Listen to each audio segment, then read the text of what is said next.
everybody! I'm here today with a driving lesson on Y junctions. In this video, I'll be going over the basics of what you should be doing when you approach a Y junction and how to deal with a Y junction. Let's get right into the video. I'm going to start off by explaining it, and then I'm going to go to the Y junction behind me, and I'm going to demonstrate myself doing it. So we're going to explain it and then demonstrate it.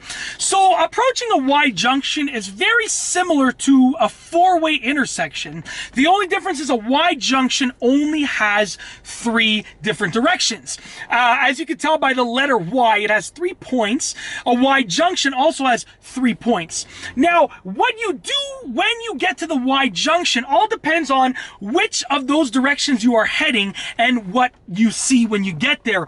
Because the Y junctions might have all stop signs, like the one behind me does, or they might only have a stop sign on one of the sides, or only on 2 of the sides. It all depends. But basically, I'm going to give you like a universal formula that you can use to attack a Y junction, to handle a Y junction. So basically, as you are approaching the Y junction, this is what you want to do. Number one, you want to signal. Put your right or left signal on. Okay? Even if you're just veering to the right or veering to the left, you still want to signal. A lot of people think they don't have to signal because they're only going slightly to the right. They're not making a full right turn. Well, guess what? You still have to signal. It's as simple as that.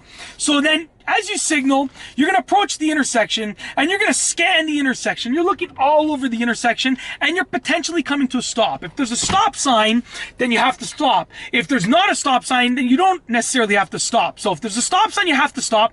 If there's not a stop sign, it doesn't mean that you can automatically go through because someone might cut you off. You just have to, you probably don't have to stop. Then you want to go ahead and check your blind spots. Once you know that it's safe to proceed, you can proceed. It's as simple as that. So let's go ahead. We're going to turn around. I'm going to approach this Y intersection a few times, and I'll show you how I would deal with this Y intersection or Y junction. So I'm just going to go ahead. We're going to turn around. Let's just pull a little 3-point turn over here. Okay. And we're going to continue driving to the Y junction. Let's not hit the stop sign pole behind us. Okay, as I approach the Y junction right here, I can see there's a part on the left and a part on the right. I want to go right, so I'm going to put my right signal on. I'm coming to a complete stop. Now I'm scanning the intersection again. Left, right, left, okay? So I'm scanning both sides and back to the first side. So left, right, and then back left again. It's safe to proceed. I'm going to check my right blind spot, my mirrors, and I'm going to proceed. Just like that, this person... Buddy, I was here about 10 seconds before you.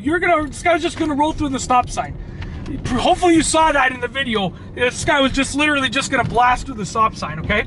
I was stopped there. There was no one at the intersection. As soon as I saw someone approaching, I was starting to go. And then he decided to just try and run through the stop sign. Not in my world, buddy, not in my world.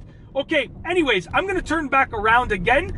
And we're going to, once again, approach that Y intersection. So basically, you want to follow the same safety procedures that you would at a regular intersection, which are signal, scan the intersection, check your mirrors, check your blind spot, and then proceed when it is safe and legal to do so. I will say one thing, even if you don't have a stop sign, like I said, then you want to still make sure that you can proceed safely before you go. Don't just automatically go. And even if you're the first one at the intersection and you know you have the right of way, just like I was over there, you want to proceed with caution. If that guy was actually going to roll right through the stop sign, I would have stopped because I don't want to get T-boned. But I saw that as I started to move, he stopped. He was gonna roll through the stop sign, but he decided to slam his brakes, so then I proceeded. Okay, so I'm approaching the Y intersection. I'm gonna go left this time. So I'm signaling left well in advance. There's a stop sign over here, so I'm coming to complete stop. Now I'm scanning the intersection, left, right, and then once again, left again. Check my rear view mirror, my left side mirror, my left blind spot. Look at the intersection again. There's nobody else here. No one is looking like they're gonna run any stop signs, so I proceed. Now, as you can see right there, I only slightly turn my wheel to the left, simply because for this intersection, I'll keep going actually, I don't wanna pull over here. For this intersection, I didn't have to do a complete full turn. It was just like a slight veer to the left and a slight veer to the right before. So like I said, you still have to signal, even though you're not doing like a complete, absolute 90-degree turn, you still most definitely have to signal. And that's it. Make sure you follow the rules of the road and do the correct safety procedures before you do anything, before you proceed anywhere at any type of intersection. And that's it. If you like this video, please be sure to give it a thumbs up. Let me know what you think down below as a comment. And of course, be sure to subscribe for more great car and driving videos just like this one. And that's all I have for you today. Thanks for watching.